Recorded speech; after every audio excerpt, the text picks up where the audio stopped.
சைபர் செக்யூரிட்டியில் இப்போ job vacancy இருக்கா? சைபர் செக்யூரிட்டினா என்னென்ன சர்டிஃபிகேஷன்ஸ் படித்தா சைபர் செக்யூரிட்டியில் ஜாப் செக்யூர் பண்ணுறதுக்கு ஈஸியாக இருக்கும் அப்படின்னு எல்லாத்தையும் இந்த சீரீஸில் பார்க்கலாம். சைபர் செக்யூரிட்டி இன்ஜினியராக கிராமத்தில் இருக்க 90 டே சேலஞ்சில் டே 7 இது. நான் பிரணேஷ், இன்ஃபர்மேஷன் செக்யூரிட்டியில் சாக் அனலிஸ்ட்டாக ஒரு MNCயில் ஒர்க் பண்ணிட்டு இருக்கேன். ஃபர்ஸ்ட்டு சைபர் செக்யூரிட்டிக்கு ஒரு குட்டி இன்ட்ரோ.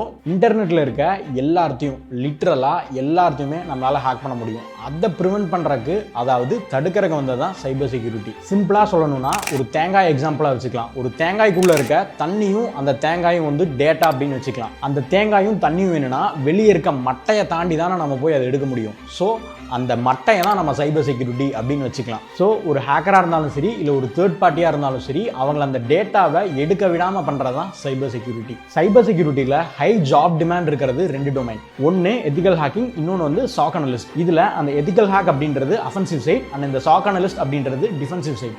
மெயினாக இந்த 2 ரோலுக்கும் ஹை ஜாப் டிமாண்ட் இருக்குது. இதை பற்றி என்னன்னு டீட்டெயிலாக நெக்ஸ்ட் வீடியோவில் பார்க்கலாம். ஆடுங்க, பார்த்துக்கலாம்.